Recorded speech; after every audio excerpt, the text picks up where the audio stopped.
시청자 여러분 안녕하십니까. 북한 동해함대 사령부가 지금 쑥대밭이 됐습니다.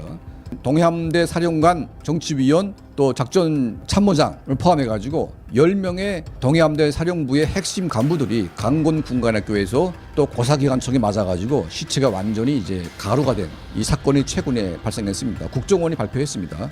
자, 이 사건의 내막은 이렇습니다. 우리는 이제 김정은이 보는 앞에서 5,000톤급의 구축함이 이제 뒤집어져가지고 빠진 이 사고 때문에 경로했다고 알고 있는데, 이 사건 전에 인민군 보위국 조사에 의해서 동해지구 함대 사령부가 북한군 해군 호위함이 사고로 침몰되는 사고가 있었는데 역시 수십 명의 해군이 수상됐습니다. 이 엄청난 사고인데 이 사고에 대해서 은폐하고 김정은에게 보고를 안 한 이런 사건이 나중에 드러나가지고 김정은이 노발대발한 상태에서 또 이제 구축함이 뒤집어졌습니다. 그러니까 완전히 지금 미쳐버리기 직전인데, 구축함이 넘어지기 전에 발생한 사고이기 때문에 최근에 이제 북한 내부에서 또 국정원 정보조사에 의해서 이 사건이 발생이 이제 확인이 됐고 이제 외부로 유출이 되고 있습니다. 지금 북한의 대형 사고, 그러니까 해군에 관련된 대형 사고가 지금까지 5건이 있었습니다. 첫 번째, 2013년도 11월 달에 김정은이 신형 구축함 세척을 진수해가지고 이걸 훈련을 보자 해가지고 갔는데 그때 강풍이 불었습니다. 바다가 완전히 이제 훈련을 했는데, 물론 이제 그런 험한 날에도 배가 뒤집어지는 것은 그 해군 배가 아니지 않습니까? 구축함이 아닌 거죠.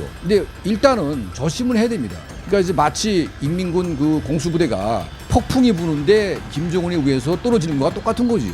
그러니까 이제 태풍이 몰려오는데 바다가 되게 사나운데 굳이 훈련을 할 필요가 있냐. 근데 김정은이가 지시해가지고 그때 세 척의 구축함이 물에 빠졌습니다. 빠져가지고 300명이 사망했는데, 자, 이거는 이제 북한 언론이 확인을 했어요. 김정은이 직접 그 동해지구 그 사령부에 위치된 그 해군 그 묘에 가가지고 김정은이 직접 참배를 했습니다. 이게 첫 번째 대형 사고고요.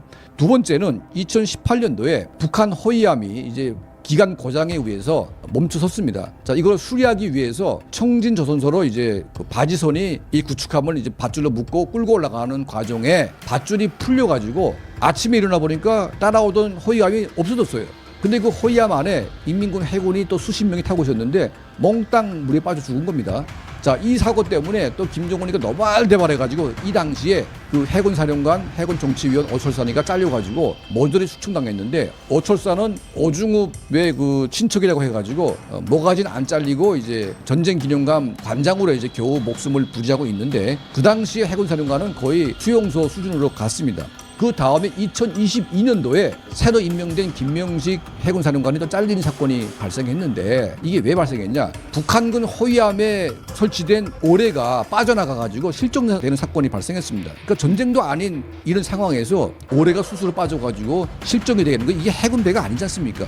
자, 이 보고 때문에 또 난리가 나가지고 그 당시에 인민군 해군사령관 김명식이가 모가지 잘렸습니다. 그 이후에 김명식이가 다 복원되긴 했지만 그 사고로 이제 김명식이가 한때 해임됐던 사태가 있었고요. 그리고 네 번째가 바로 이번 10명 이상을 처형시킨 또 해군 호위함 침몰 사고. 근데 이거는 이제 완전히 이제 은폐돼가지고 이게 은폐된 사건들이 드러나면서 공개 처형으로 이어지게 된 겁니다. 자, 언론에서는 이제 동해함대라는 말은 못 나왔습니다. 왜냐하면 이제 잘 모르니까. 근데 우리는 이제 확인해 본 바에 따르면 이 동해함대에서 이제 이 사건이 발생했습니다. 그리고 다섯 번째가 뭐냐면, 이번에 러시아에서 들여온 이 구축함을 진수식을 하다가 진수하는 과정에서 이제 뒤집어져가지고 침몰된 이 다섯 번째의 대형 사고가 발생했습니다. 자, 이 사고로 이제 뭐 다 공개됐지만 지금 뭐 청진 조선소 뭐 책임자들 뭐 국방 그 과학원의 또 간부들이 줄줄이 지금 감옥에 가고 있는데, 이 다섯 번의 대형 사고 때문에 이 해군 사령부나 또 이제 해군 전체가 뭐 그냥 공개 처형장에 그냥 밥 먹듯이 다니면서 처형당하고 또 수용소에 끌려가고 뭐 난리가 아닙니다, 지금.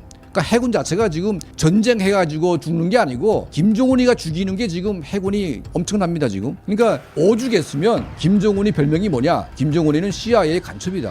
전쟁 때보다 인민군 장군들을 제일 많이 죽인 게 바로 김정은입니다. 전쟁도 아닌 평화시대 때 인민군 장군들의 모가지를 제일 많이 따버린 게 김정은이기 때문에 이런 이제 별명이 나오고 있는데, 실제로 이 다섯 번의 대형 사고 때문에 물론 사고로 죽은 해군은 물론이고 이 사고로 인해서 처벌되고 있는 해군 간부들이 뭐 수백 명이 달하고 있습니다. 이거는 전쟁도 안 일어났는데 스스로 죽이면서 지금 발생하고 있는 이 망조가 들린 이런 지금 행위가 드러나고 있는 거죠. 자, 뭐 북한에서 당하고 있는 이제 해군 간부들의 입장에서 보게 되면 참 안타깝죠.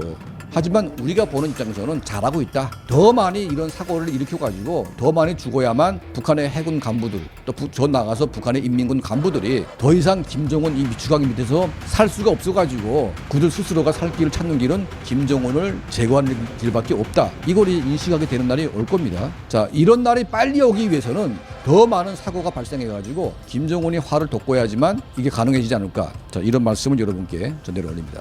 자, 저희 채널을 항상 시청해 주시고 또 도움을 주시는 우리 모든 분들께 늘 진심으로 감사드립니다.